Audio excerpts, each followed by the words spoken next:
So imagine you've just shown up at Grand Canyon National Park, one of the most beautiful natural wonders in the world. You're looking out over the vast expanse of rocks, geology, biology, history, archaeology, all wrapped up in one of our favorite places, the national parks. And you think to yourself, well, thank you, Theodore Roosevelt, because he created all the national parks. Not exactly true. Grand Canyon did not get national park status until February 26th of 1919, and that was under Woodrow Wilson's administration. And the first national park was created in 1872 at Yellowstone, long before Theodore Roosevelt got into politics at all. So where does the idea come from that Theodore Roosevelt created the national parks? Well, here I'm going to go through the history of the parks from the early days up until the time the park was created, and kind of go over why Theodore Roosevelt did not create the national parks. First thing, we should talk about Native Americans. Native American people have lived in North America for at least 20,000 years, possibly even further back. They're still learning new discoveries every year. And they were the stewards of the land. So with the national parks, we were preserving areas that they had maintained balance of for thousands of years. And it was the arrival of Europeans and colonization that really changed the landscape so dramatically that the idea of national parks even came about. But at places like Yellowstone, you have Kiowa stories that placed the people there thousands of years ago. You have contemporary tribes like the Blackfeet, the Cayuse, the Coeur d'Alene, the Nez, the Shoshone, the Pierce. They all continue to use and travel through the park. They conduct ceremonies. They gather plants and minerals. These park areas had been used for thousands and thousands of years by Native American people. And through the national parks, our goal was to preserve what had been that way. And it was only our arrival that was changing things. The first kind of idea behind using the interior of the country came about as early as 1789. You had people thinking about, okay, we need to run the domestic part of the United States. So at first, that was all under the Department of the State. But after the Mexican-American War, 1846, 1848, all of a sudden, we had a ton of new territory. Mexican-American War is how the U.S. gained New Mexico, Arizona, California, Utah, Colorado, Nevada. All these kind of southwest, western states were all of a sudden part of our new territories. And it didn't really make sense for the Department of State to run all these different pieces of the federal government. So essentially, we created the Department of the Interior just to manage all this new untouched land. At the same time, you have Western expansion, you have industrialization, you have a lot of clear cutting of forests. As more and more people are traveling west, more and more forests are getting depleted, more and more resources are being used up, and people start to realize that the abundance of natural resources that are in North America is what makes our country thrive. But there's a limit to that abundance. In 1864, an author named George Perkins March wrote a book called Man and Nature, or Physical Geography as Modified by Human Action. And essentially that book goes into detail about older empires growing in power because of natural resources, but also diminishing in power when they overuse those resources. There is a limit. And if we overuse the land, overuse the timber, overuse everything, that's not going to be good for the long-term success of the country. So in that same year, 1864, you had the Yosemite Valley Grant Act passed. This was basically the federal government telling the state of California they should preserve Yosemite as a place for recreation, public use, and just not being touched. So not technically the first national park, but in a sense like an early state park. And the images of Yosemite at the time were beautiful. You had paintings like The Valley of Yosemite by Albert Bierstand, and that helped people understand, okay, yes, this place is beautiful. We should probably not touch it. Then a decade later, you had Dr. Ferdinand von Hayden. He was the first geologist to really study the Yellowstone area. Up until that time, it was really hard to get into Yellowstone.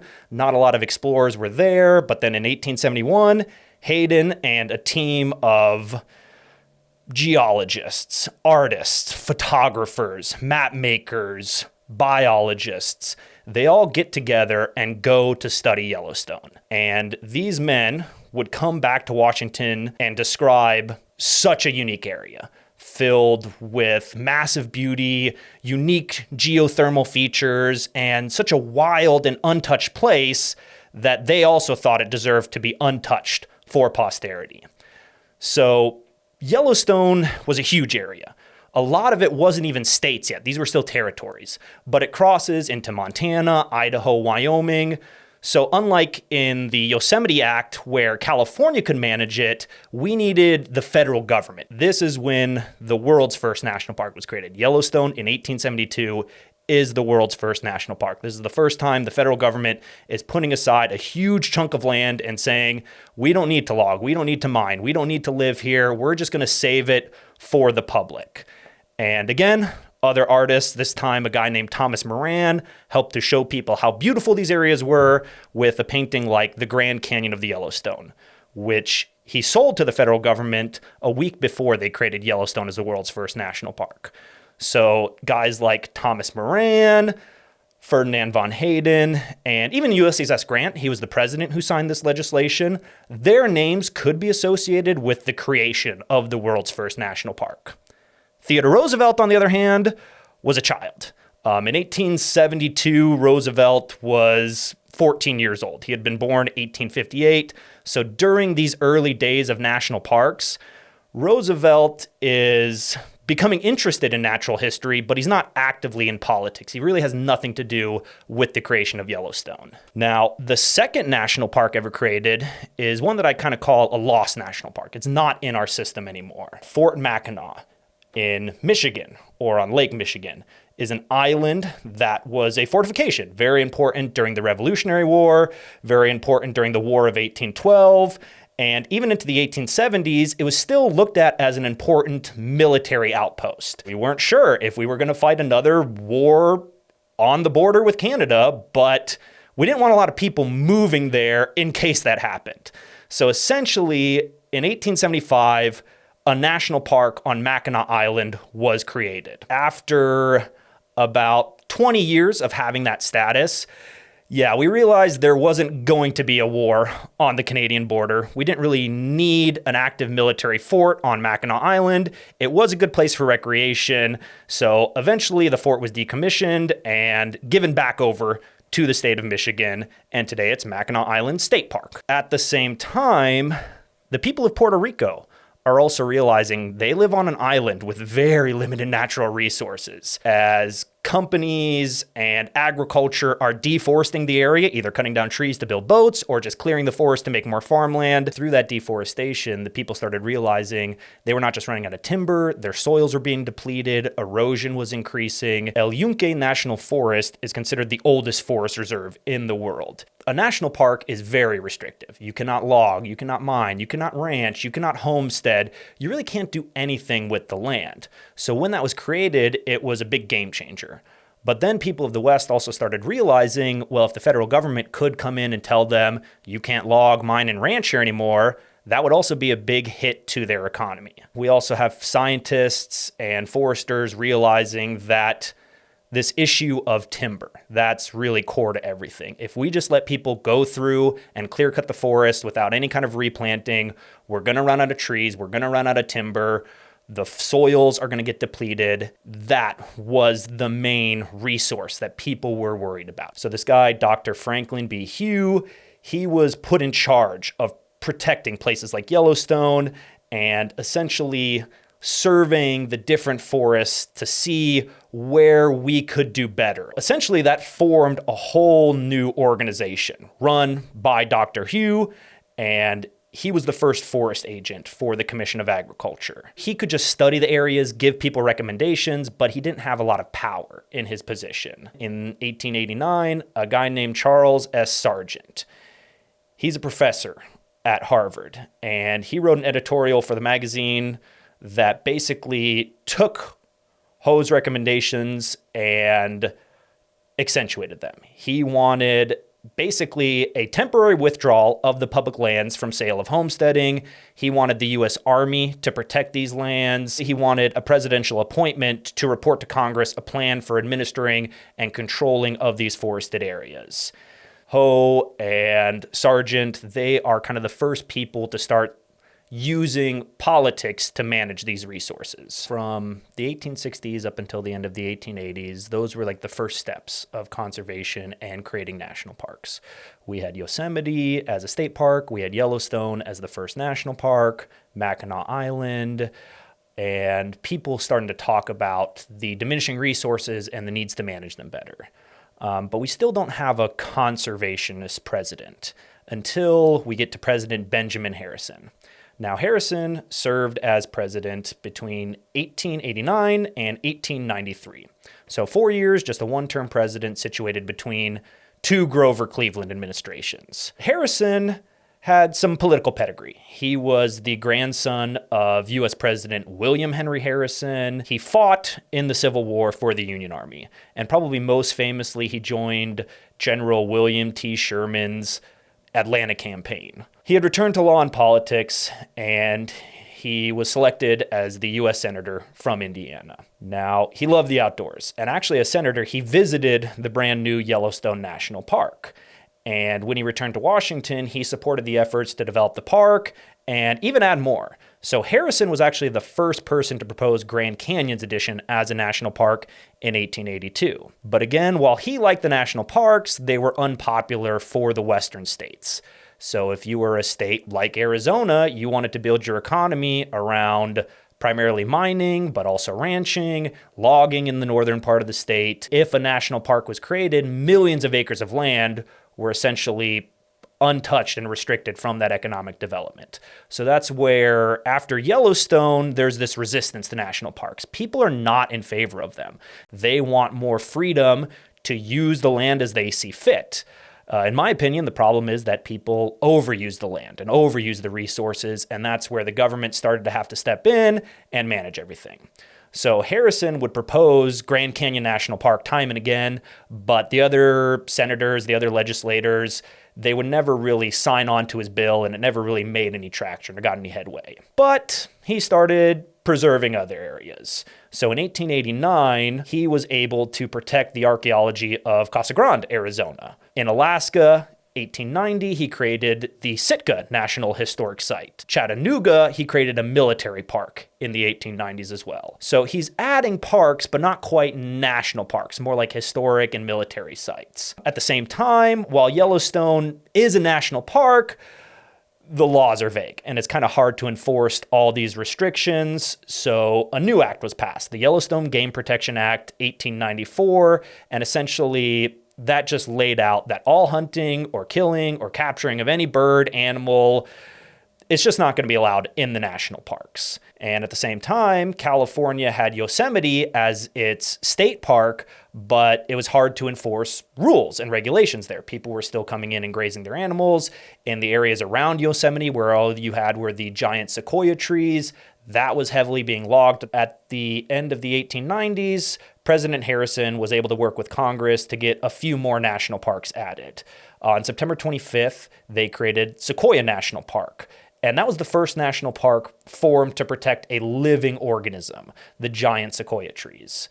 A week later, General Grant National Park is also established by President Benjamin Harrison to preserve the second largest sequoia tree in the world. Yosemite is basically moved from a state park and upgraded into a national park because now the national parks are part of the federal government and being protected by the U.S. military. So that problem with enforcement that California isn't doing a great job at, well, maybe if we move it into the national parks, this can be taken over by the military. And this was highly pushed by famous naturalist John Muir, who loved Yosemite, spent lots of time there, wrote many books and articles about the area. So Muir is another important person in this story, but we'll talk about him a little bit more later on. So as we're creating a few more national parks, it's still a slow process because, again, the national parks are heavily restrictive. You can't log at all in a national park. But people start to realize, yes, the issue with running out of timber, the clear cutting of forests, the soil, the erosion, all of that is something we need to address. And because of land fraud through things like the Homesteading Act, essentially by 1891, Congress adds a little rider to the Timber Culture Act of 1873. And that rider allowed the president to establish forest reserves from the public domain through executive order. A national park, heavily restrictive, it has to go through Congress, then it reaches the president's desk, he's able to sign off on it. But now, through executive order, a president could just write up a bill that creates a new forest reserve. Now, that doesn't completely restrict access to logging. It manages it. So now the government can issue permits for cutting down of trees. They can manage how forests are going to be replanted. It's kind of the first step towards conservation, not preservation, not totally untouching the land, but managing it much better. So national parks are heavily about preservation. Everything that's there should stay there and should be there for posterity. But if you don't want to run out of trees, well, you don't cut down all the trees, you cut down a few and then you replant. And that's the idea behind the forest reserves. After 1891, Harrison doesn't have to wait for Congress to send bills to his desk to sign off on new national parks.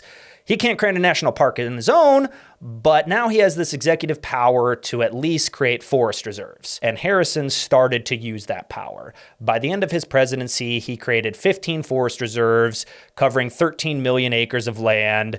And where he couldn't get Grand Canyon National Park status in the 1880s, well, now, 1893, he would create the Grand Canyon Forest Reserve. So not completely restricting access to the area, but starting to manage the timber much better. President Benjamin Harrison, he should be right up there with Theodore Roosevelt in important people in national park history. And in a lot of ways, he started what Theodore Roosevelt would build upon. He helped create the 2nd, 3rd, 4th national park. He helped to preserve prehistoric sites. And through his use of the Forest Reserve Act, he was creating many, many acres of managed forests where he couldn't quite get national park status. So it was a step in the right direction. And I think Harrison, his kind of efforts have been overlooked as he was a one-term president, really not known for a whole lot, but I think this is what he should be known for. His use of government and the power of the presidency to start the ball rolling towards conservation. During President Harrison's administration at the end of the 1880s, early 1890s, Theodore Roosevelt is just on the verge of turning 30. He's grown up as a rich kid from the elite circles of New York. His father had helped found the American Museum of Natural History. He had traveled the world. He was studying the new sciences of geology, biology. He was a huge fan of Charles Darwin. And that's where Roosevelt's kind of famous love of hunting comes from. His first introduction to hunting was at the time, naturalists hunted their animals to study them. It was hard to study and observe animals in the wild, so the easiest way to understand their physiology, their unique characteristics, was actually to hunt them. So one of the famous naturalists of American history, John James Audubon, in the 1820s, he had released Birds of America, after hunting, studying, and also eating most of the birds in the country that he could. So that's where Roosevelt's kind of love of hunting comes from. It's his love of natural history, the study of evolution, the study of organisms. He was a big bird watcher. And so because of that, well, now as a hunter, he's also seeing, similar to what people are worried about of the timber resources. Our animals are starting to go extinct and we're overhunting. You have famous examples like Merriam's elk, Audubon's bighorn sheep. You have the great auk. All these animals that were known throughout the country were going extinct by the end of the 1800s. And if that continued on, well, just like we would run out of trees, we were going to run out of animals. So as a hunter, that was Roosevelt's first step towards conservation, was that he liked hunting the animals, so he wanted to preserve them and protect them. Roosevelt forms the Boone and Crockett Club, which was a mix of nature lovers, scientists, artists, and the political elite of New York City. So the guys who had the time and money to travel to places like Yellowstone, to travel throughout the West and hunt. And their whole idea was that Yellowstone was a preserve where animals were not hunted, not pressured. They could live there, they could reproduce, and then as their population got bigger, they would spread out into the surrounding forests where they could be hunted. So the Boone and Crockett Club just had a lot of powerful members who started lobbying the expansion of Yellowstone, the enforcement of more conservation laws, and that's Roosevelt's kind of introduction into the scene. Through his just personal private endeavors as a hunter, he formed this club of other politicians and elites that start lobbying Congress for more enforcement of things like the Yellowstone Game Protection Act. And eventually they would find success in passing things like the Lacey Act in 1900, and their work, while it was outside of politics, was heavily influential on the era. Now, on the other side of the coin, people look at that basically like the elites of New York are coming to the western states saying, well, you can't hunt here, but we can. And so again, people don't really understand why they would want a national park in their area. It seems detrimental to their life. Like at some point, they're not going to have an economy and they can't hunt the animals, they can't cut down the timber, they can't live off the land. So on one side, Roosevelt is seeing that we need more game management. We need more protection of these animals. On the other end, people in the western states see it as the rich kids of New York coming in and telling them how they should live their lives. During the 1890s, that's what Theodore Roosevelt is doing. He's building his reputation through the Boone and Crockett Club. He's also a prolific writer, so he publishes The Wilderness Hunter. He travels to the Dakotas. He then writes tales from American history. He does all these different things in his private life that just kind of boost his reputation, make him almost like a mythical figure throughout the United States. After Benjamin Harrison's first term, he would lose his reelection to Grover Cleveland, who had already served as president before Harrison. When Cleveland returns, now he has this new power, the Forest Reserve Act. But he doesn't use it quite as extensively as Harrison would. By September, he creates a couple forest reserves in Oregon, covering nearly 5 million acres of land. So significant, but not as much as Harrison had done. At the same time, there's more work on the science of forestry. So Charles Sargent, Henry Abbott, William Brewer, Alexander Agassiz, Arnold Haig, and a guy named Gifford Pinchot. They all formed the National Forest Commission of 1896.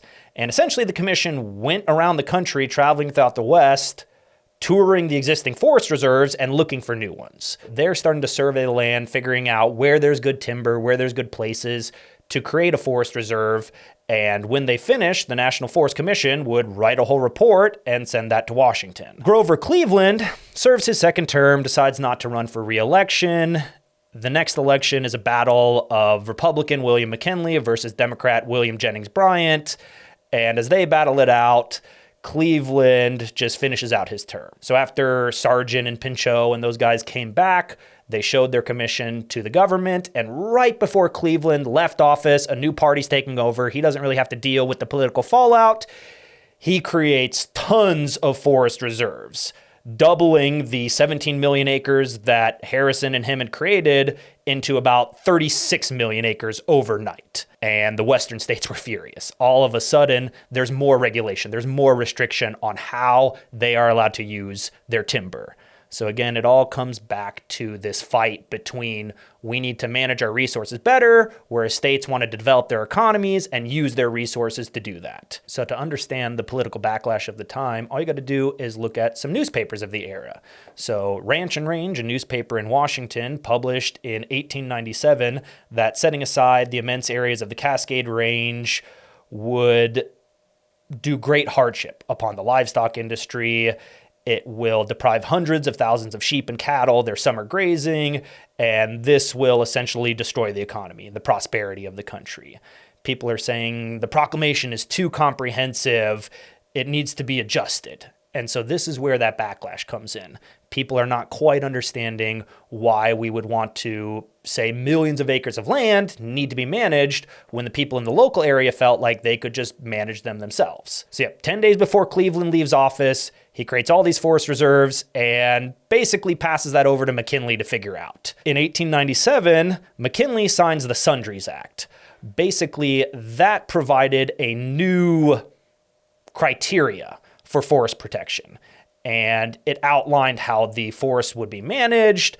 It basically suspended those Washington birthday reserves, which was kind of a compromise. We didn't want to revoke them, but we still needed time to kind of set up that system. One part of that, later referred to as the Organic Act, provided much more clear criteria for how forests were protected and how they were managed. It helped set up the idea of what would become the national forest system. But at the time, we don't even have that. These are called forest reserves, and they're run by the General Land Office, which is a part of the Department of the Interior. One of the first employees was Gifford Pinchot, who had served on that National Forest Commission a year earlier in 1896.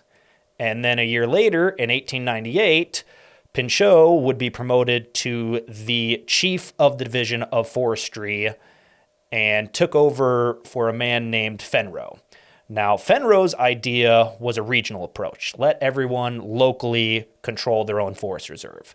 Pinchot wanted it to be national. In Gifford Pinchot's autobiography, Breaking New Ground, he would write his view of land management. And it's summarized nicely in this quote: "Without natural resources, life itself is impossible. From birth to death, natural resources transformed for human use feed, clothe, shelter, and transport us. Upon them, we depend for every material necessity, comfort, convenience, and protection in our lives. Without abundant natural resources, prosperity is out of reach.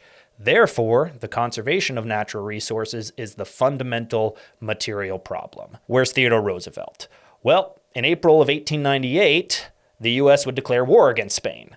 And at the time, Roosevelt was Assistant Secretary to the Navy and had been advocating for the U.S. to assist in the Cuban Revolution. Roosevelt starts to have an idea of creating a regiment out of the territories. So go to places like Arizona, New Mexico, Oklahoma, Texas, find guys who can ride well, they can shoot well, they can fend for themselves, and make a whole cavalry regiment out of these rough but ready men. And so if you ever heard of Theodore Roosevelt, you also probably heard of the Rough Riders. This cavalry regiment in the Spanish-American War became very popular, helped Roosevelt launch his political career. And even though the war was short, it had a big impact on the country and on Theodore Roosevelt. At the same time, the people in Washington, while some of them are resistant to these forests and national parks, others start to see the potential benefit, not just preserving an area, but using it for its natural beauty. So at Mount Rainier in Washington, a lot of people are coming to climb the peak, to enjoy the scenery, to hang around essentially as a tourist. And the people in the area start to realize that potentially if there was a national park there, that would enhance their tourism economy. On March 2nd, 1899, McKinley would help sign off on the creation of Mount Rainier National Park.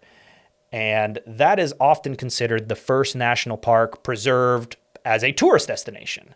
So you had Yellowstone preserved for its unique wonder. Yosemite, Sequoia, Grant, they're preserved to protect sequoia trees.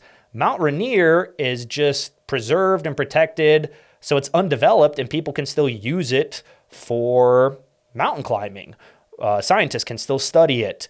And even railroad companies start to see the potential of national parks being destinations for people to travel to on trains. So they start to see passenger revenue and the ability to build more hotels around places that could become national parks as an economic benefit. So Mount Rainier is an important place in the U.S. park history because people finally start to understand an economy that can come with a national park. There is an economy of extraction, taking the timber, taking the minerals, taking the grazing area.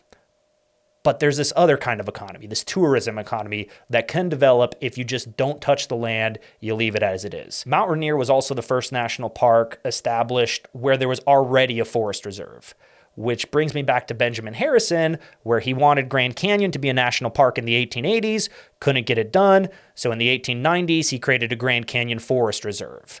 And now we can see at Rainier how potentially that forest reserve could eventually be upgraded into a national park. So Theodore Roosevelt throughout the 1890s, He is a rough rider. He's a rancher. He's doing all these different things, still not quite directly involved in the creation of any forest reserves or national parks.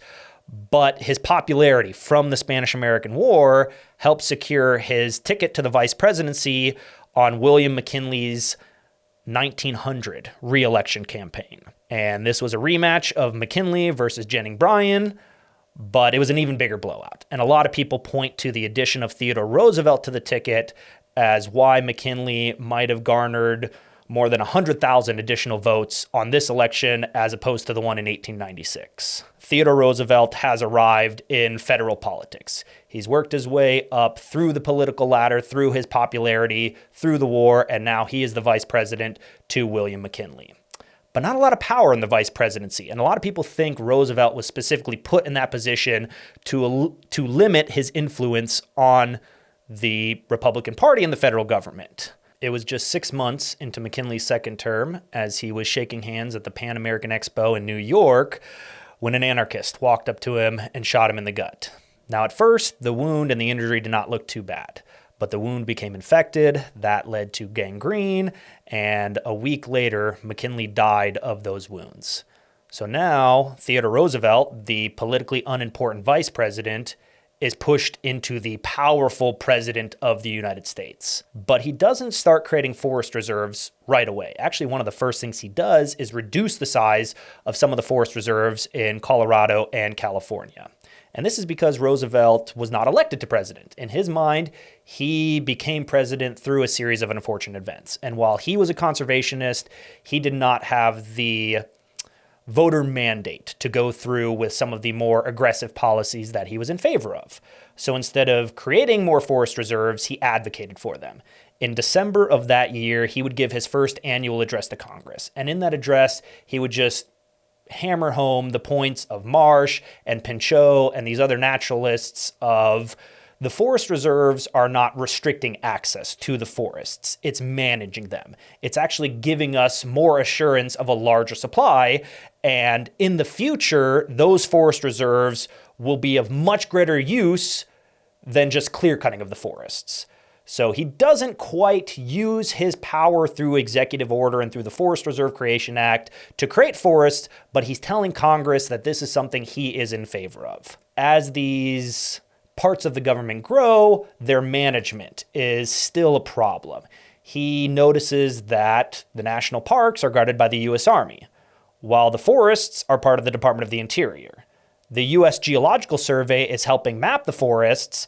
The Department of Agriculture and the Bureau of Forestry study the forests, but the actual oversight and management is part of the General Land Office. So you have all these different parts of different pieces of the federal government stepping on each other's toes, trying to map, trying to manage, trying to recommend, trying to do a bunch of different things through a bunch of different people. So another thing Roosevelt hammers home in his first annual address is that they should basically all be united under the Bureau of Forestry. Let's make one big umbrella agency to manage this. He's not quite using his political power yet. He's just telling Congress in these addresses what he thinks should happen. In that same year, that's where we see the first use of the term park ranger. It was the Sequoia National Park superintendent's annual report that talks about park rangers. And when Roosevelt read that report, he liked the term. So he wanted these rangers to be part of the forests. And in his mind, they should be citizens of the West. They should be local people who can enforce these regulations, but also explain to the people why they're important and why they're good for the local community. So the first official forest ranger was one of Roosevelt's former Rough Riders, a man named David E. Warford. He was an Arizona cowboy, and another just very interesting part of Warford, he was tattooed, neck to toe, basically full body tattoos at the turn of the century. And I just think that's a really cool, amazing thing, that the first U.S. Forest Ranger was a guy who looked like this. So after 1901, Roosevelt assumes the office of president. Now we're getting into 1902. He's still a little hesitant to create forest reserves, but national parks come from Congress. And if Congress sends a bill to his desk that creates a new national park, he is probably going to sign off of it. So the next national park added to the system is going to be Crater Lake in Oregon. There was a man named William Gladstone Steele who was very important in the surveying of the lake. He helped geologist Clarence Dutton figure out how deep it was. Much like Mount Rainier, it served similar values as destinations for hiking and recreation. So we finally have a national park that Roosevelt created. Crater Lake in 1902 was his first national park. But again, he's a little hesitant to go full steam ahead with national parks and forest reserves. He's still trying to figure out if this is something the public wants or if it's just his own personal opinion. Early in 1903, Theodore Roosevelt would create his second national park at Wind Cave. Now, Wind Cave, like all national parks, thousands of years has been used by Native American people, and they've known it and had stories of it. But for Americans, it was first discovered in 1881 by two brothers, Jesse and Tom Bingham, when they were hanging out near a hole in the ground and felt a belch of wind coming out. So the name Wind Cave comes from that. They excavated the hole and found a cave deeper and longer than anyone could imagine. By 1889, the South Dakota Mining Company had bought mineral rights to the cave. Now, Wind Cave doesn't have particularly rich minerals in gold or silver or anything else valuable, so they put in the mining claims and put a man named J.D. McDonald in charge of managing the claim. So McDonald realized there wasn't a lot of money because there weren't a lot of minerals, but he could make money by giving people tours of the cave. In 1891, the question of who owned the land started to come up. The South Dakota Mining Company had the mineral rights, but McDonald was there. So he thought he owned the land. And after a decade, the federal government came in and said, neither of you guys own the land. There are no minerals here, so the South Dakota Mining Company's claim is invalid. McDonald didn't comply with any of the laws and regulations to the Homesteading Act, so neither of them owned the land, and it went back into the public domain. In 1902, Senators John F. Lacey of Iowa and Robert Jackson Gamble of South Dakota, they introduced legislation to establish Wind Cave as the next national park. By January 9th of 1903, Theodore Roosevelt signed off on the legislation, and Wind Cave became Roosevelt's second national park. By early 1903, Roosevelt has been pretty quiet on the conservation front. He signed off on a couple new national parks, made a handful of new forest reserves, but again, he still really wants this public mandate. He wants other people, not just himself, to understand the importance and value of the national parks. He knew that he could sell this idea to people. So Roosevelt took one of the first great trips any American president ever underwent. This is called the Great Loop Tour. Think of it like a long road trip to the national parks, but instead of on cars, it was on trains at the time. So Roosevelt and the Great Loop Tour, if you really want to know the history of this and just a better history of Theodore Roosevelt, this book, Wilderness Warrior by Douglas Brinkley, I would highly recommend reading this book. It goes into great detail about this history of conservation, specifically regarding Theodore Roosevelt. So this starts off as a political campaign. But after a week of campaigning, Roosevelt arrives at the north entrance of Yellowstone. And then he tells the reporters who are following him along the way, he needs about 2 weeks off. He wants 16 days to just be left alone in Yellowstone. And at the time, he had brought along one of his best friends and prominent naturalist, a man named John Burroughs. A big part of this was Roosevelt locking his rifle away and saying, I'm not going here to hunt. You can't hunt in Yellowstone. And he is a big hunter, but that's not what he's there for. He's there to birdwatch. He's there to sightsee. He's there to enjoy nature with himself and his friends. And so for 2 weeks, him and John Burroughs explore Yellowstone. As Roosevelt is leaving the park, well, they just so happen to be building a new arch near the north entrance, near Gardner, Montana. He's finished with his vacation, back on the political campaign, and he gives a speech about his time at Yellowstone, the wonders there, why we should have national parks, conservation. Over 3,000 people attend this live speech, and as they lay the cornerstone, they would call this Roosevelt Arch. After Roosevelt gave his speech at Yellowstone, he continued his trip, going through Nebraska, Iowa, heading down through Missouri, Kansas, Colorado. Eventually, he makes his way into the Southwest. He spends a couple days around Santa Fe studying the history of Spanish settlements and Native American history of the Pueblo people there. But the next day, he arrives in Arizona on his way to the Grand Canyon. And on May 6th, he would arrive at 9:30 in the morning to set out on a trail ride. Then, as the locals from nearby towns like Flagstaff follow the train, he finished his ride and took center stage at the Grand Canyon Hotel.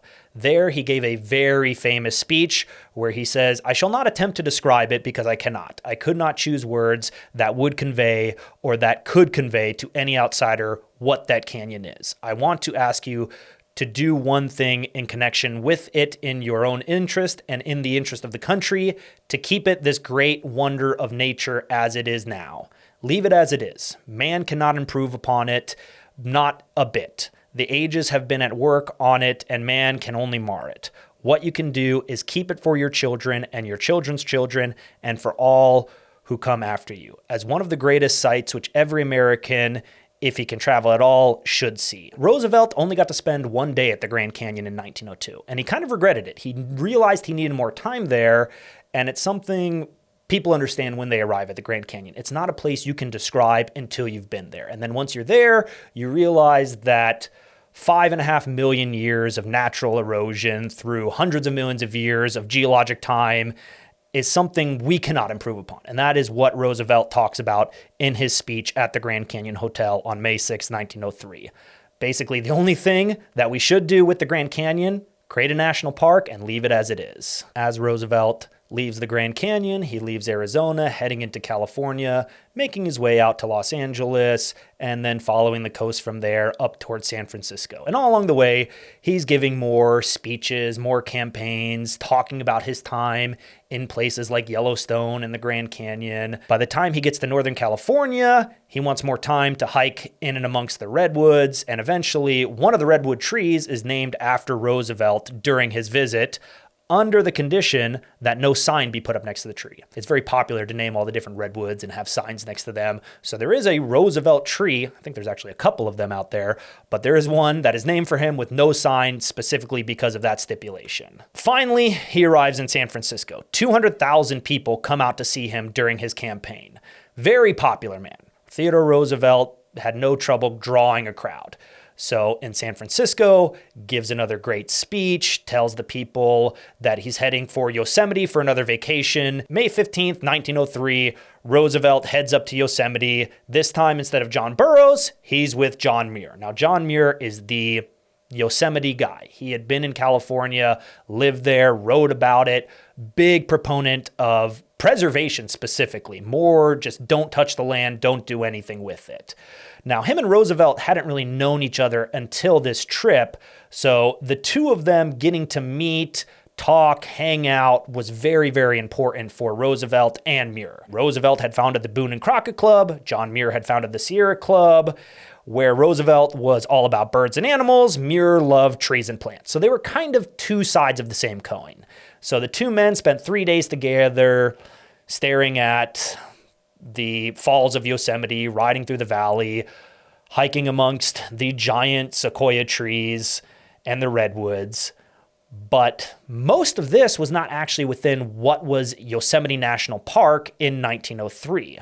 So a big push from Muir was adding places like Mariposa Grove and the Yosemite Valley to the national park to help protect more and more spaces. Roosevelt's gone from Yellowstone down through the Southwest to the Grand Canyon, up the coast of California, into the redwoods, and into Yosemite Valley. All of that is helping people understand why you would want to travel to the national parks, just like the president has. And next stop is going to be Mount Shasta, where he meets a local artist named Harry Casey Best. Yosemite and Shasta were his favorites, and when Roosevelt arrived, Roosevelt was given a painting called Afterglow on Mount Shasta. Maybe Mount Shasta should also be a national park. Roosevelt is touring places that are parks, they're not parks, they want to be parks. He's trying to tell people what this national park system could be. Now he's heading from California up into Oregon, makes his way to Portland, and he meets another artist, this time a photographer.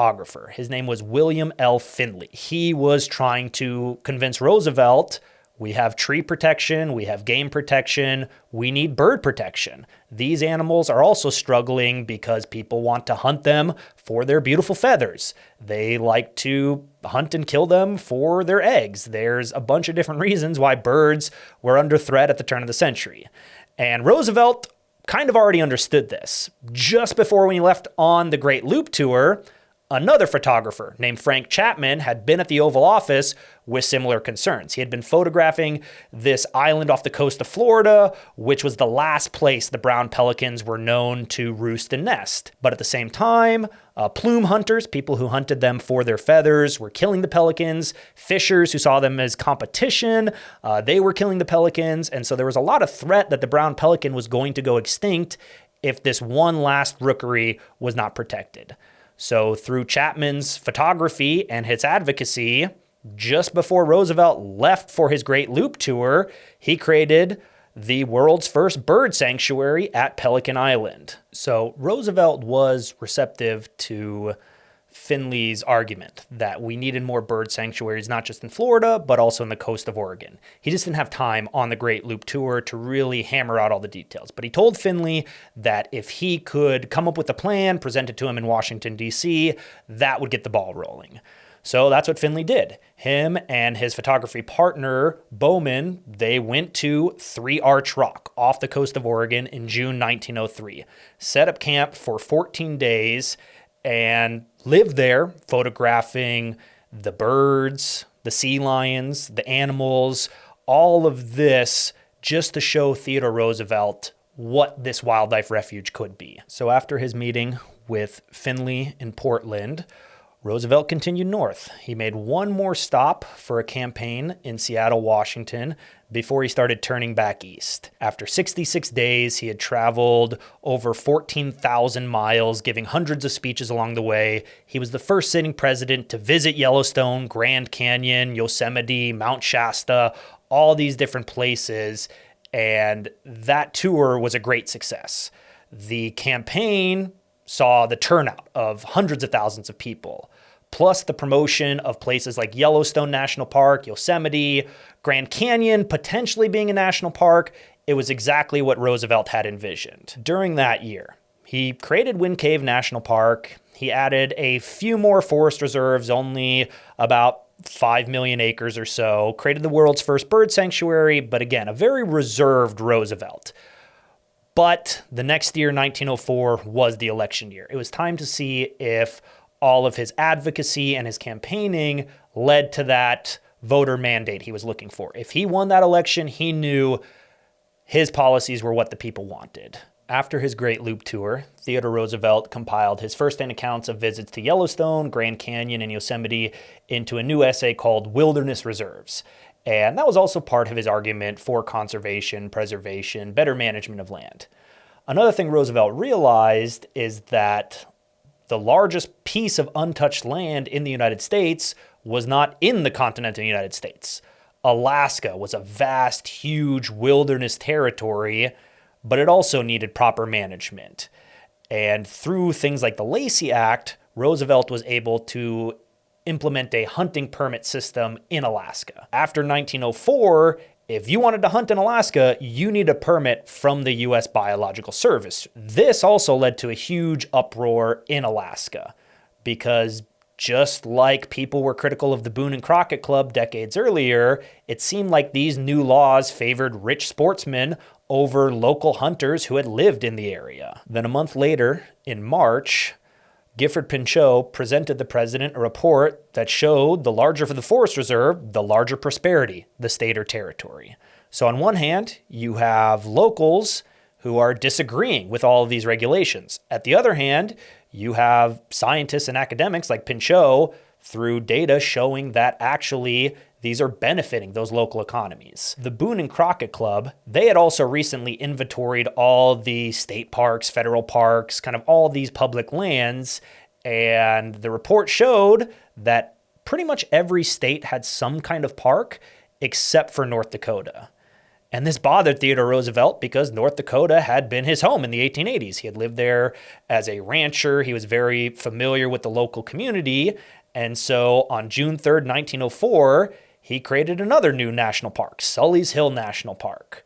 And basically, Sully's Hill is an outcrop of lakes and hills and trees in a sea of prairie. So it's the perfect stopover for migratory birds. This is another one of the forgotten national parks because Essentially, by 1931, the area was so small, it was transferred to a wildlife refuge. So still important for the stopover of birds, but not quite in that national park category. Then at the same time, on the coast of Louisiana, Frank Chapman, once again, is photographing birds. He's noticing that the same things in Florida of plume hunting and overkilling of birds is plaguing the Gulf Coast of Louisiana. So on October 4th of 1904, Brenton Island Federal Bird Reservation was created. And just like Pelican Island, it was a small rookery for nesting seabirds, so not quite a national park, but still an area important for conservation and preservation. That year was the re-election campaign of Roosevelt. This is what he's looking for. If the people are going to vote for him, they're also voting for these conservationist policies. And if he wins this election, that would prove to Roosevelt that he is on the right track and people support his ideas. To make nice with the Republicans, Roosevelt nominated a member of the old guard. His vice president of the 1904 election was Charles W. Fairbanks of Indiana, who was popular in the Republican Party, but also was a conservationist. On the other side of the ticket, Roosevelt was facing off against Alton B. Parker and Henry G. Davis, a judge from New York and an 81-year-old millionaire from West Virginia. Roosevelt won in a landslide. Republicans also swept the House and the Senate. This election was the mandate he was looking for.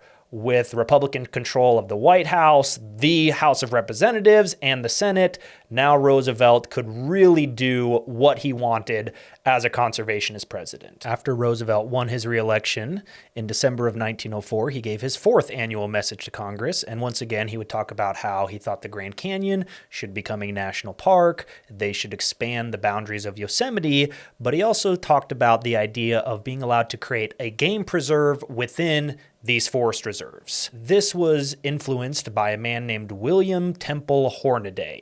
Hornaday was the expert on bison at the time.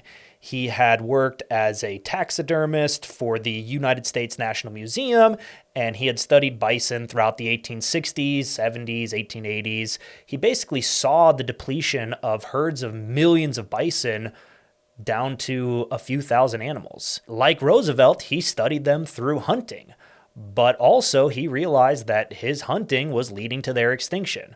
So Hornaday actually started the Department of Living Animals in the Smithsonian, which was the precursor to the National Zoological Park. Now, Hornaday did eventually have a falling out with Smithsonian, so eventually Theodore Roosevelt hired him to be the director of the Bronx Zoo. And he spent time traveling the West, capturing what few bison he could, bringing them to the Bronx Zoo, helping to breed, bring new bison into the world. And now, after a decade or so of captive breeding, Hornaday and Roosevelt were ready to start reintroducing bison into the wild. They just had to find a place to do that. The idea of returning the bison to the Great Plains drew Roosevelt away from Washington, D.C. once again. On April 5th, 1905, he left D.C., headed to Oklahoma on another hunting trip, but also to rendezvous with leader of the Comanche, Quanah Parker.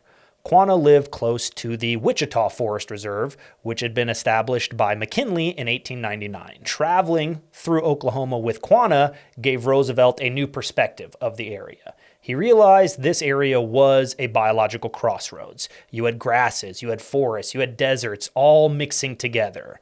Combine that with reintroducing bison to the people who had thrived and lived off of bison for generations. This was something that Roosevelt was convinced would be the perfect place to do the reintroduction. So he traveled back to Washington, D.C., and on June 2nd, 1905, he signed an executive order creating Wichita Forest and Game Preserve.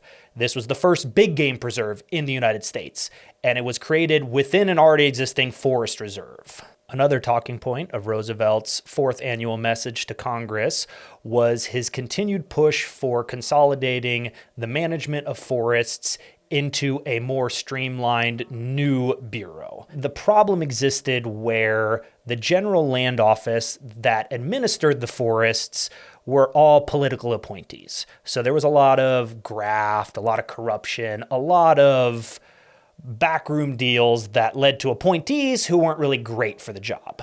Now, in the Department of Agriculture, you had foresters who were studying the forests and giving the General Land Office recommendations, but they really had no enforcement over those issues. So the contrast was in the Department of Agriculture, you had scientists and foresters studying the forest. In the GLO, you had political appointees managing them. A mess of a system. So Pinchot and Roosevelt helped to restructure the system, and in February of 1905, they were able to unify all the federal forests under the Department of Agriculture's Bureau of Forestry. So we've moved the forests from the Department of the Interior and the General Land Office into the Department of Agriculture. So now the people studying the forests also have control over administering the forests. During Roosevelt's first official term as elected U.S. president, he and Pinchot helped to move the Bureau of Forestry from the Department of the Interior into the Department of the Agriculture. They would then go on to establish 36 forest reserves in that year alone. Compare that to the first term, Roosevelt going from 1901 to 1904, he only declared 27 forests in that 3-year time period. So now that he has his electoral mandate, he has the forest under the Department of Agriculture, he's starting to realize he has a lot of power, but he still can't get national parks the way he wants. If you want a national park, that has to come from Congress, and all he can do is sign off on it. So he goes to his friend John Lacey of Iowa. Now, Congressman Lacey had been in Roosevelt's corner. He was a big advocate for conservation. He had helped write the Lacey Act of 1901, and this was something that John Lacey was really good at. He was a really good legislator. He worked across the aisle, he helped create bills, and everyone thought he was like a good guy.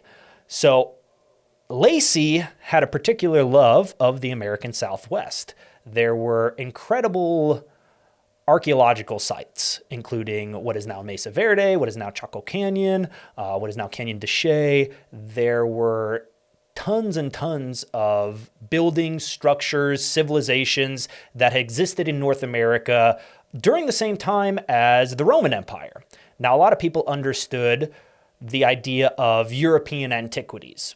Preserve the Colosseum of Rome, preserve the Parthenon of Greece.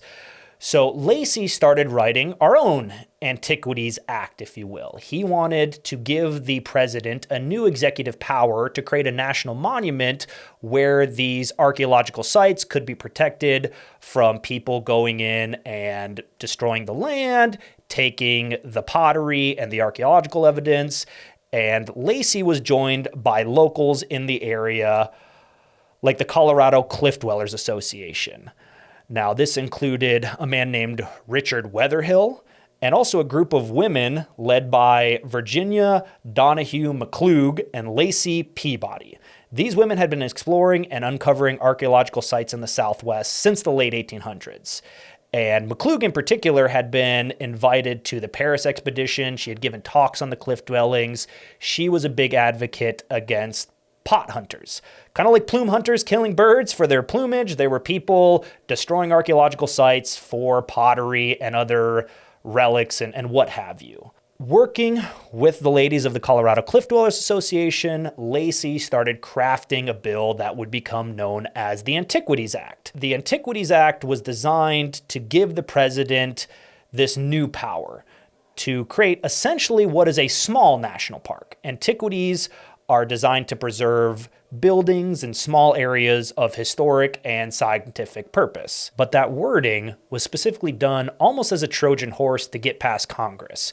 Not a lot of people thought about that specific wording when the bill was written into law and eventually signed, but historic and scientific value is kind of a broad umbrella, as well as the limits of which in all cases shall be confined to the smallest area compatible. Well, what does that necessarily mean? Like, what is the smallest area to protect the Grand Canyon? It might be the whole Grand Canyon. So this piece of legislation that was pretty short, kind of insignificant, it gave Theodore Roosevelt a tremendous amount of new power. Funny enough, this was designed to specifically protect Mesa Verde. But around the same time that the Antiquities Act is being introduced, another representative named Representative Hogg, he introduced a bill to the House creating a new national park at Mesa Verde. Now, it seemed like these two bills might be in conflict with one another, and Lacey wasn't exactly supportive of hog, but he also liked the idea of it becoming a national park, and essentially that's what happened. While the Antiquities Act was being passed, Mesa Verde was also created as a brand new national park. On June 29th, 1906, the same day Mesa Verde National Park is established, we get another national park, Platte National Park. And similar to the Wichita Forest Reserve in Oklahoma, Grand Canyon Forest Reserve is about to get a new game preserve created inside of it. So kind of all on the same day in 1906, a lot of things happened. Now, Platte National Park is another one of the lost national parks. Today, it's called Chickasaw National Recreation Area. Now, at Grand Canyon, the 1906 Game Preserve allowed for a new space to reintroduce the American bison. And a man named Charles Buffalo Jones helped to do that. Now, Buffalo Jones was a reformed hunter. Like Hornaday, he had hunted bison through the 1860s, 1870s, but also like Hornaday, he had seen millions of animals depleted to just a few thousand. So he had been the first game warden of Yellowstone. He began capturing and breeding bison, mixing them with cattle to make a hybrid animal. Never really worked out, but those bison would be brought to the North Rim of the Grand Canyon between 1906 and 1908. And even today, you can still go visit the North Rim of the Grand Canyon and see herds of bison that Buffalo Jones and Theodore Roosevelt helped to reintroduce over 100 years ago. So the original design of the Antiquities Act had been to preserve antiquities, buildings, sites, ruins, particularly Mesa Verde. But because Mesa Verde also was a national park, it didn't need that protection. So the first use of the Antiquities Act would come on September 24th, 1906, when Theodore Roosevelt declared Devil's Tower in Wyoming the country's first national monument. It's this huge monolith of igneous rock shooting up from the surrounding forest. So the area is not really appropriate to be a forest reserve. It's mostly rock. It's not big enough to be a national park. So the Antiquities Act and the National Monument was perfect for Devil's Tower. And because of the wording in the act of not just preserving historic, but areas of scientific value, well, this giant laccolith was a mystery. Still is very geologically uncertain of where Devil's Tower came from. So using the Antiquities Act the way it was written on Devil's Tower was kind of a surprise at the time. People thought that national monument status was going on buildings, not on giant rock formations. But the way Roosevelt and Lacey wrote and worded the bill, it had a lot of space to interpret what a national monument could be. And this cost Lacey his political career. That year when he was up for re-election, he didn't make it. He was voted out of office, and as he left, Roosevelt would thank Lacey for his work by creating 3 other national monuments in places that Lacey loved. Particularly on December 8th, 1906, you had Petrified Forest, Montezuma's Castle, El Morro, all in Arizona and New Mexico, established as the next 3 national monuments. The summer of 1906 was a series of wins for Theodore Roosevelt. He got the Antiquities Act, Mesa Verde National Park, new forest reserves, and finally, the expansion of Yosemite that John Muir had asked for in 1903 and Roosevelt had asked for in his 4th annual message to Congress. On June 19th, 1906, Yosemite expanded by 27,000 acres, which would incorporate Mariposa Grove and Yosemite Valley. So what Roosevelt had enjoyed on his 1903 Great Loop Tour was now preserved and protected within the bounds of the national park. Another change in 1906 was a law that transferred 10% of forest receipts, money they make through grazing fees and timber sales, to the states to support public roads and schools. So now we have these forest reserves. They're not completely restricted, but we're giving out permits for logging and grazing, and the money from those permits, that is going to be distributed to the local areas for more infrastructure projects. And so throughout 1906, Roosevelt and Pinchot helped to add 20 million more acres of land to the already existing forest reserves. Now at the end of that year, more people are considering, are these forest reserves or are they for use? Are we giving more grazing permits or are we giving more restrictions? Gifford Pinchot was in the management philosophy. He was of the idea that selling grazing permits, selling logging permits, as well as managing the forest through replanting, that was the best use. John Muir, on the other hand, was more of a preservationist mindset. even like the national parks, we should just not touch the forest reserves. So there was disagreement even amongst these similar-minded environmentalists. You have your conservationists who want to manage the land. You have your preservationists who just want to preserve and leave it untouched. For decades, the president had the executive power to create forest reserves where and when he saw fit. Many of those forest reserves were in the Western Territories, and the representatives of forested states like Oregon and Washington did not like these restrictions coming in when they had no control. So Senator Charles Fullerton of Oregon started writing up some new legislation to take the executive power away from the president, give the power to create forest reserves to the Congress, and as well as renaming them from forest reserves into national forests. And the idea was forest reserve was more of that preservationist mindset. We're not touching these. National forest, changing that language, kind of implies that these are not reserved, these are to be used. So during all of that, Roosevelt and Pinchot, they came up with a plan. Pinchot started drawing as many maps of new forest reserves as he could. Theodore Roosevelt signed them as fast as he could before that Fullerton Amendment was passed. So in one night, Roosevelt and Pinchot established 17 new forest reserves containing over 16 million acres of land. They call these the midnight reserves because essentially they were done in the middle of the night before the Fullerton Amendment could be signed into law. And once again, the newspapers of the local areas in Washington and Oregon were furious with what the president had done. But this was all done under the existing law. It only changed after the fact. 1907 would finally see the reintroduction of bison.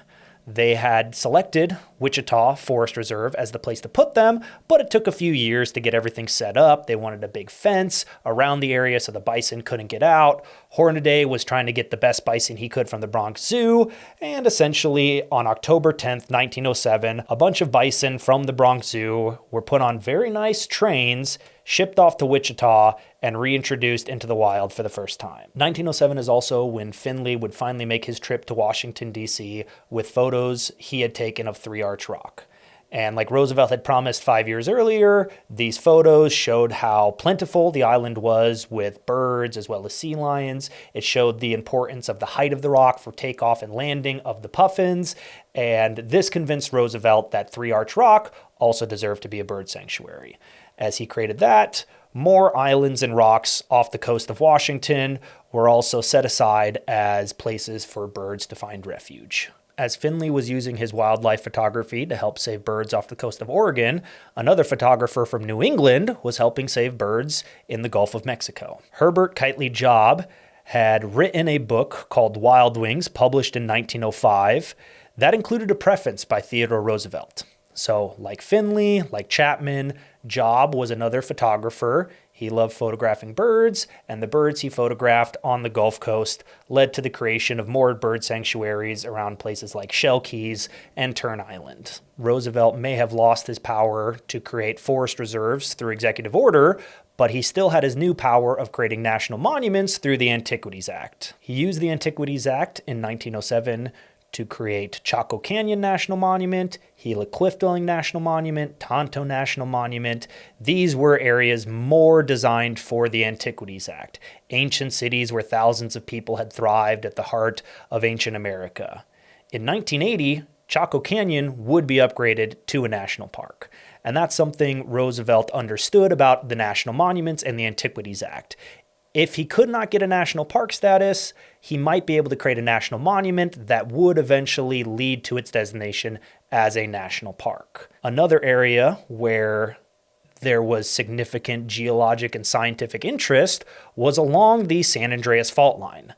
The San Francisco earthquake of 1906 had put a lot of focus on this fault line. In that area, you had a geologically active peak known as Lawson Peak, and locally a cinder cone that were incorporated as a new national monument in 1906. A decade later, Lawson Peak would erupt, causing a tremendous amount of damage, but no deaths. And part of the reason is because not a lot of people were living around Lawson Peak because of its status as a national monument. By the end of 1907, Theodore Roosevelt had established 5 new national monuments, 7 new bird sanctuaries, and dozens of new national forests, including Tongass National Forest in Alaska, one of the largest national forests in the country. And then he continued that work into 1908, kicking off the new year with new national monuments in California and Arizona. In California, a wealthy businessman named William Kent had bought and then donated 300 acres of coastal redwood forest to the federal government, but specifically under the stipulation that it be dedicated to conservation icon John Muir. Roosevelt, a friend of Muir and advocate of those policies, was happy to oblige, and on January 9th, 1908, Muir Woods National Monument was officially established. 2 days later, President Roosevelt made his biggest move yet. The Grand Canyon deserved to be a national park, but too many viewed it as an open mine ready for exploitation. So, on January 11th, 1908, Theodore Roosevelt declared the walls of the Grand Canyon a national monument. Between the ancient Native American dwellings and the even more ancient geologic record, according to Roosevelt's interpretation of the Antiquities Act, 800,000 acres was needed to protect the historic and scientific value of Grand Canyon. Hundreds of times larger than anything Congress had imagined when they passed the Antiquities Act 2 years earlier. The next week, on January 16th, Roosevelt converted 2,500 acres of California rocks and spires into Pinnacles National Monument. This area was an important roosting site for California condors, the largest birds in North America, that would continue to be threatened and nearly go extinct by the end of the 20th century. This was all urged on by Stanford University professor David Starr Johnson, a personal friend of Theodore Roosevelt's. While Roosevelt was able to create new national monuments easily through the Antiquities Act, his power to create forest reserves had been curtailed by the Fullerton Amendment a year earlier. But that didn't stop his ambition. He just worked harder with friend and ally Gifford Pinchot, and they spent years studying, surveying, and negotiating in the western states. So on July 1st, 1908, Theodore Roosevelt and Pinchot worked all day to create new national forests, expand the boundaries of others, and in one long day created 57 national forests covering over 65 million acres of land. More than the Washington Birthday Reserves, more than the Midnight Reserves, the Crowded Hours Reserves was one of the biggest pushes for American forestry ever. Now, 1908 was also another election year. But Roosevelt had decided and promised not to run again. Instead, he had selected William Howard Taft to be his successor. So while Taft and the rest of the Republicans were campaigning, Roosevelt was unshackled. He had created 3 new national monuments within the first couple weeks of the year, and before the end of the year, he would add 4 more into the system. He was also concerned about his legacy. When he left office, who would continue to push his conservation policies? So in the spring of 1908, Roosevelt held the first annual conference of the governors.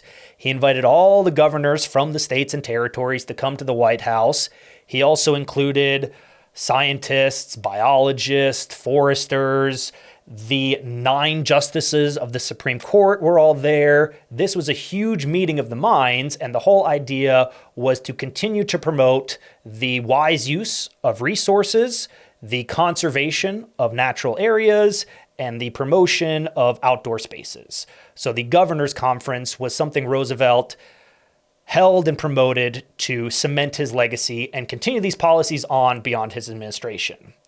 He also continued to create more bird sanctuaries around the coast of Florida, but not just protecting the birds. He used the bird sanctuaries to protect places for manatees, like Mosquito Inlet, or nesting sea turtles, like Tortugas Keys or Key West.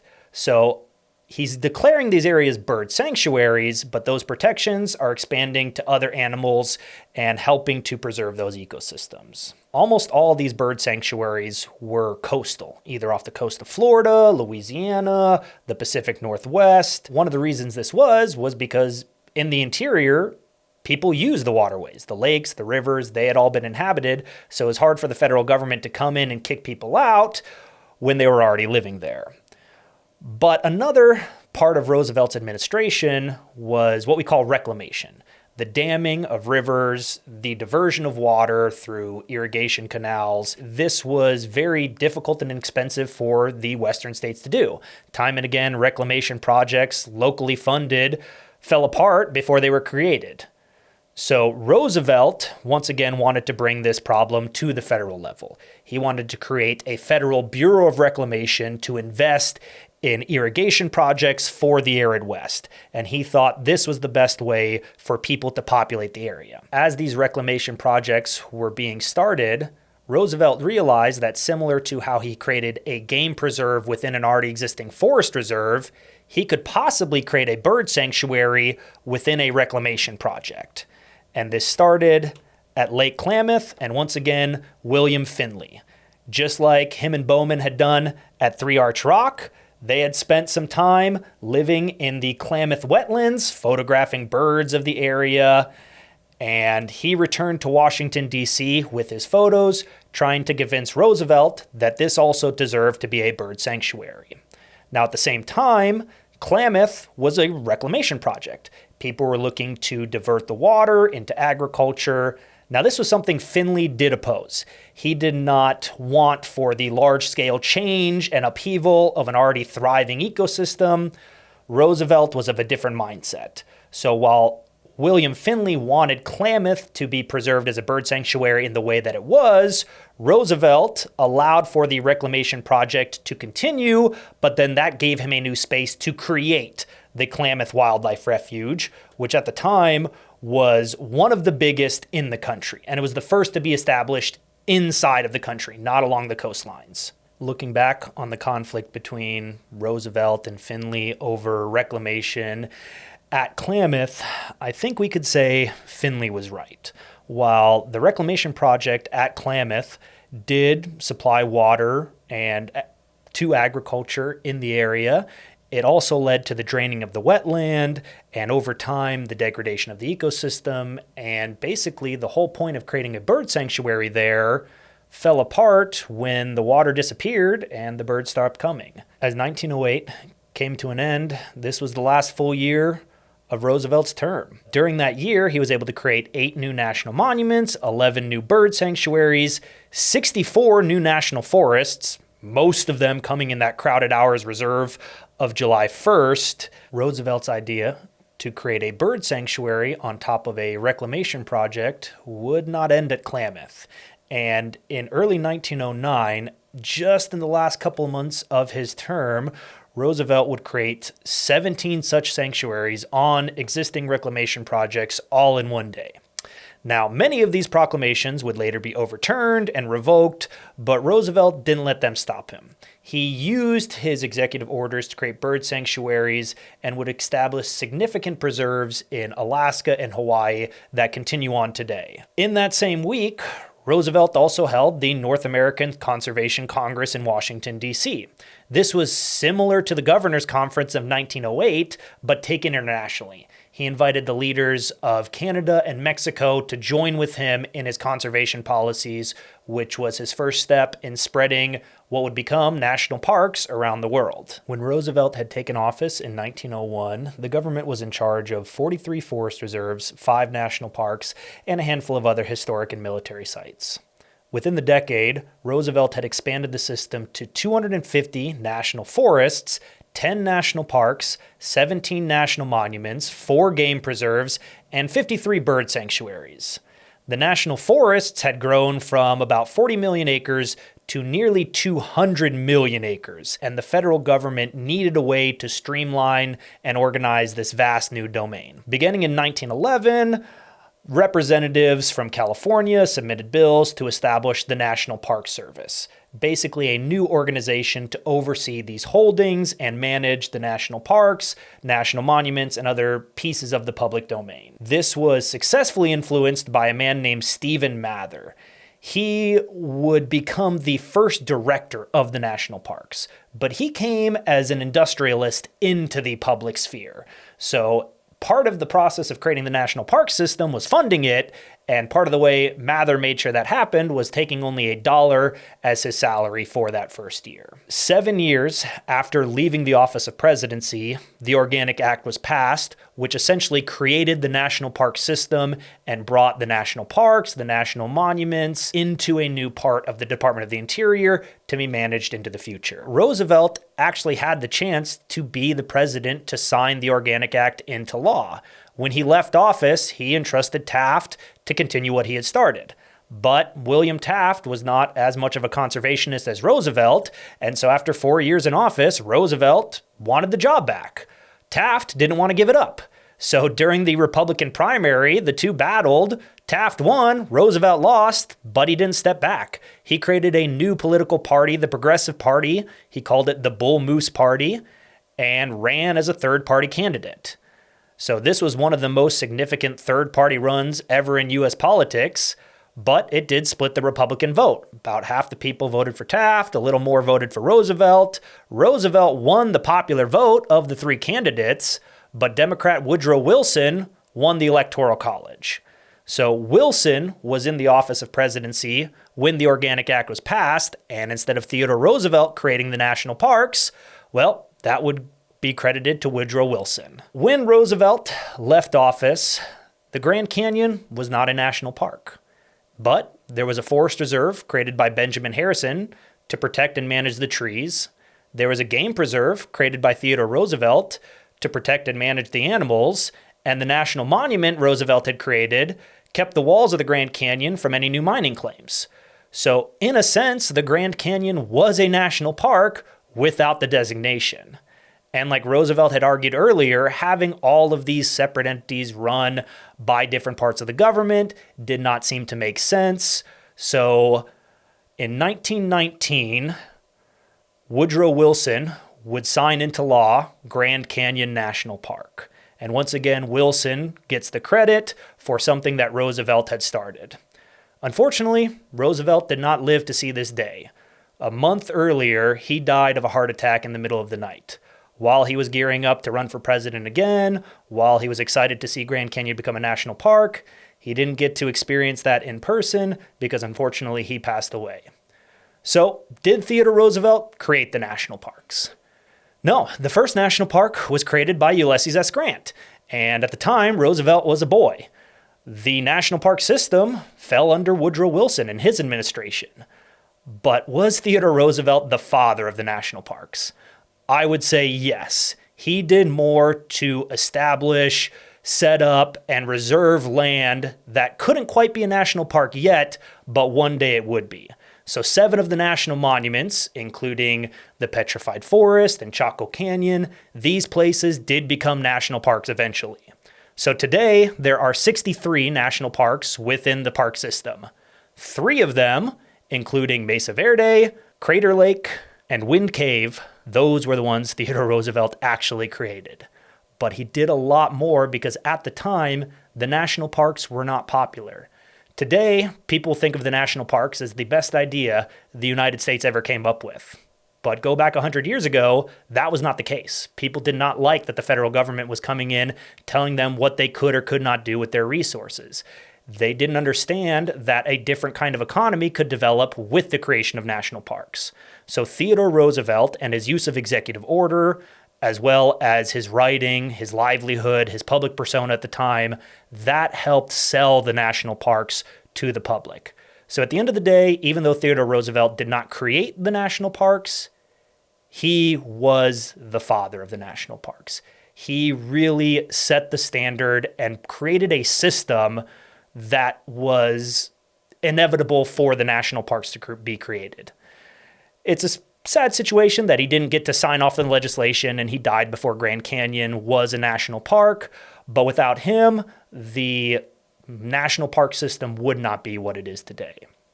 So, thanks for watching the video. I'm glad you guys liked it. Again, if you really want to know this history, I recommend the book, Wilderness Warrior by Douglas Brinkley. This is an incredible book about Theodore Roosevelt and his life as a conservationist. I hope you guys enjoyed the video. If you did, Give me a like down below, leave me a comment if there's anything I missed out, or if you just want to add a few more stories into the history. And I appreciate your guys' time, and I hope you have a good rest of your day.